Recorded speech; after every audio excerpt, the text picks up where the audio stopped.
What's up, you guys? My name is Catherine Phillips. The podcast that I created is Diamond in the Rough. My husband always says, everybody has a podcast. Everybody's got something to say. Well, I'm going to be one of those people, just for the simple fact that I think people late 20s, early 30s or so, you're still trying to navigate and figure things out, and society kind of makes you feel like you should have it figured out already, don't you? You know, and it gets frustrating because you don't have certain things figured out. And that's where I wanted the podcast Diamond in the Rough to come in and hopefully open up the floor for people to ask the questions and, you know, whatever life situations may be going on in your world, in our world, and maybe piggyback off of one another's opinions or thoughts or things of that nature. Before I get started, actually, I want to say I've tried to record this dozens of times. I've tried to put in my mind, oh, I should do it this way, I should do it that way. I'm a perfectionist. So if I'm going to do something, I want to make sure it's done perfectly, that it's done right, and all of these things, that the background has to be nice. I want to make sure everything looks presentable. However, every time I do that, I almost set myself up for failure because nothing's ever going to be perfect. You know, there's always going to be a sound in the background. There's always going to be, you know, lighting looking all crazy and stuff like that. So today I took initiative to just say, you know what, no matter what the background looks like, you know, right now I'm in my car and I'm helping my mom move into the house. So I have stuff in my car. It's not going to be the prettiest background. Literally, because it's not about that, I have to just be guerrilla about it and put it out there because it's more important than being perfect, what I have to say. It's more about putting the truth out there, not just my truth, the truth of the setup, the scam, in a nutshell. One of the challenges that I'm going to bring to the table and that I definitely feel needs to be put out there and brought to light as mostly as a warning, okay? A warning to anyone that has been influenced by the new age era, whatever. So back in 2013, I'll say 2013, 2014, I was newlywed.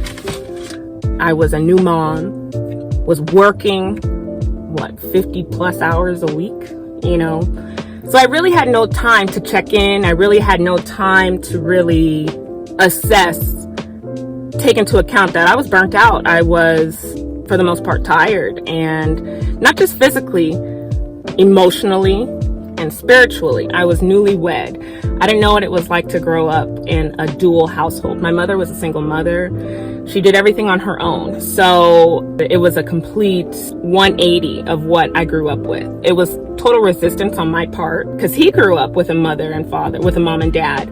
I did not. So he knew what a family dynamic looked like. I did not. So I just didn't know what to do with that, especially when you have other friends going, I want to take that from him.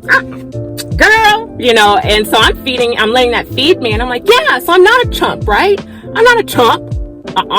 And then new mom, so I was filled with this sense of pride, like I gave birth. I gave birth. So that in turn also put a wedge into my marriage. My pride definitely put a wedge deeper into my family dynamic because I felt like I pushed my baby out. I don't need nobody telling me nothing, you know, and especially my husband. You see how counterproductive that whole thing was. Throw that on top of working, and I enjoyed my job. I was a visual merchandiser for a company, and I was working long hours. However, when you're working a job that does not appreciate you and the sacrifices that you make to be there, because you are actually making a sacrifice to be there because you're not being with your family for 50 plus hours a week. No, you are at this job 50 plus hours a week. And when your job does not give you the reciprocity of time spent, blood, sweat, tears, you feel some type of way, you know? And so I'm dealing with all of that until one day, you know, I want to watch something on Netflix, take my mind off of things. I see The Secret. on Netflix. And I thought, you know what? I heard about that before. 2003, I had a friend who, I guess was having a viewing party. I guess that was when The Secret first came out on DVD or whatever. She was, asking, do you want to go with me to this viewing party? I didn't want to go. And I don't know how I knew better in my early 20s, late teens. I said, no, they talk about the same stuff that's in the Bible. And I was like, no, I don't go. I'm straight. The same things being Mark 11:24. What things soever ye desire, when ye pray, believe that you receive them, and you shall have them. Now, what? In The Secret, they say, I want you to envision that you've had these things. I want you to envision that you're already receiving them, that you're already getting them. Receive it, manifest it. It's yours. It's the same. And then they will go as far as to say, it's in the Bible. It's in the Bible. So back then I knew better. So how come I'm now, 27? And I'm like, I need to, you know what? I like this idea. I like it. You know how? Because I was so spiritually lazy, if you will. I had so many other things going on to where it was like, the last thing I really want to do is really check in with God. And that's sad. That is very sad. But I gotta be 100. I gotta be real. I like the idea. Let me just manifest, whatever I'm thinking. And then they'll even tell you, start off small and envision you getting a cup of coffee. And so I did. And I got a cup of coffee. And what you don't realize, because now you're hooked. Now you're like, so I was thinking pure thoughts. I was in a good positive vibration and I manifested this coffee. Imagine what else I can get. Because now you think you can make crap happen, right? But then you don't realize it's all counterfeit. It is all counterfeit because I was thinking, I don't want to get pulled over. I do not want to get pulled over. I ended up getting pulled over. And then like somebody else would tell you, it's because you're vibrating on a negative frequency. No, because now you're under spiritual warfare. At this very moment, the enemy knows it's got you, and it knows that, you believe in everything you think. I got you. What they do not tell you in the law of attraction, The Secret, whatever. It's got so many names. What about demons? What about spiritual warfare? I know all too well about that. I know about that, right? There's no such thing as angels and demons, and you're your own God. Why are you worrying about that? Come on now. You don't want that in your world, right? Don't even think about it. Guess what now? Your defenses are down. Your whole entire defense, your force field of your spiritual awareness. I'm not talking spiritual awareness like, my higher power. No, I'm not talking about that. Your spiritual awareness, knowing your God-given birthright. You are declared free in the name of Jesus Christ through the blood he sacrificed for you on the cross at Calvary. And they don't talk about that. They just say, no.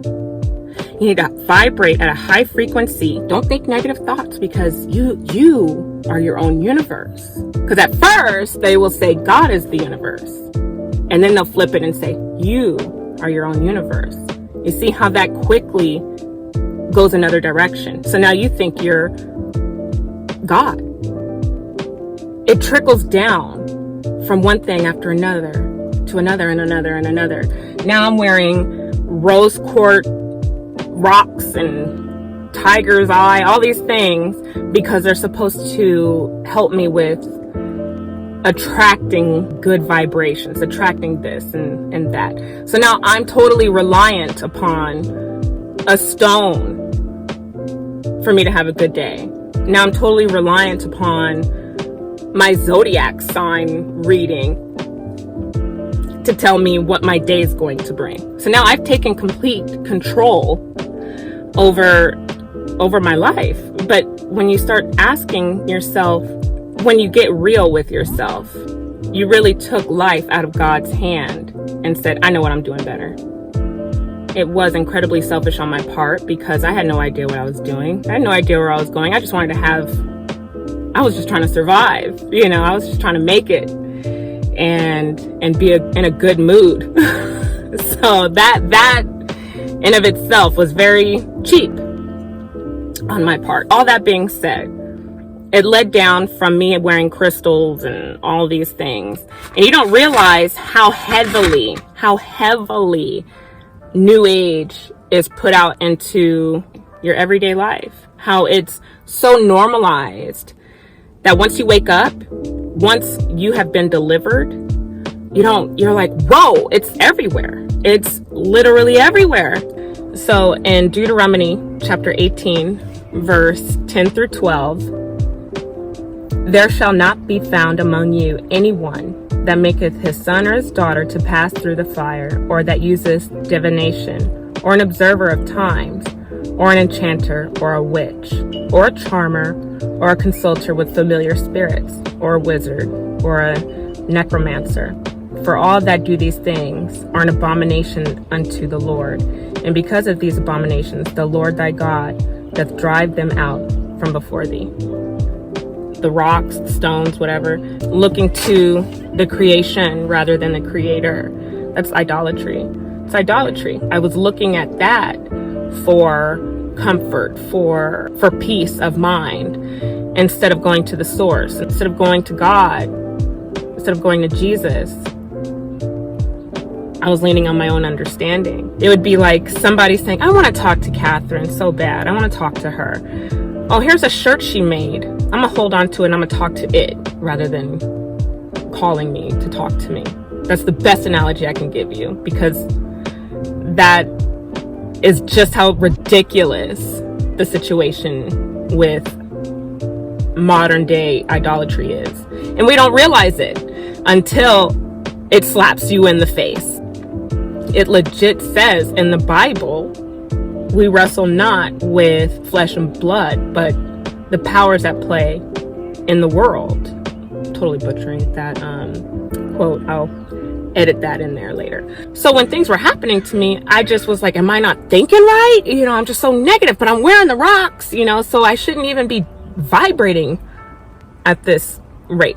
Child, I had all kind of speeding tickets. I'm not laughing because it was funny. I'm laughing because it was like, how come I didn't see it? I thought I was getting a better job with better pay, and that just went totally not the way I planned, okay? I had the worst few years before I woke up and realized, oh my goodness, what? It took me losing my job for God to literally get it down into my mind. You need to sit down because I'm trying to tell you something.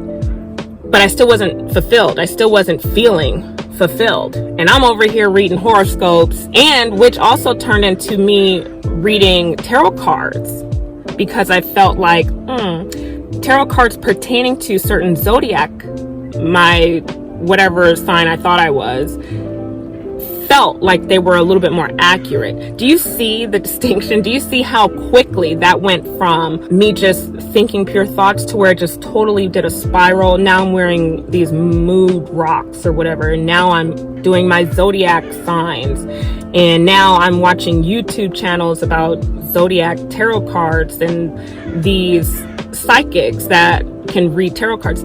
It was a mess. I was a mess, okay? And it was just, it's so sad when you think about it, like, dang, it literally took one thing after another to where you're in the pit and you don't even realize why you're just so spiritually vacant. But then I have to realize everything passes before God's throne, before it hits you in the physical. So God allowed that to happen for me to give you my testimony and tell you, hey, it's a setup, it's a trap, don't go there. It's a trap. So I understand and I appreciate that now, because with that, if I can help anybody, like the way this one instance helped me and opened my eyes, then it was worth it. I'm literally watching this YouTube video. Oh, what's going on? What's going to happen for me this month? What's going to happen? And I don't know about you, but whenever I'd watch those, I would feel unfulfilled. It would still I would still have so many questions, so many concerns. I was still hungry for more. And that's what happens with us as humans. We're constantly wanting more. and we're never fulfilled in anything. So I'm watching this video, and then something told me to scroll down, because with YouTube you're kind of going up and down. You're watching the video, but you're looking to see what else you can watch in the meantime. That's totally how ADD is formed. Okay, so I'm like scrolling up, going, what else can I watch? And now in all these videos, there was one video of this girl talking about her deliverance from horoscope, zodiac signs, and why it's not good. Now, mind you, that out of all the videos that were on there, because there were other videos that would be, things I would like in accordance to zodiac and horoscopes and stuff. And so her video was the only one talking against it. And something said, look at it, watch it. And I did. And it started making sense. It started clicking. I'm watching it. All of a sudden, I get nauseous. My mouth starts to salivate uncontrollably. And then I had to go throw up. And when I say I was throwing up, like dry heave, bile, like nothing really came out but bile. Then I started to realize, hold up. Hold up. I've had dreams. I would have these dreams where I'm doing something. I could be like talking to somebody, and then I would have this need to pull, almost like slime. You ever eat slime? It's all gooey and stretchy. It would almost feel like I'm pulling out slime from my throat, and I'm pulling it out. I would get this sense of relief coming out of my throat, like I would get this relief, but I couldn't quite get the goo out, and then it would just go back in, and then I'd feel sick. So when I'm literally over the toilet, it took so much energy out of me.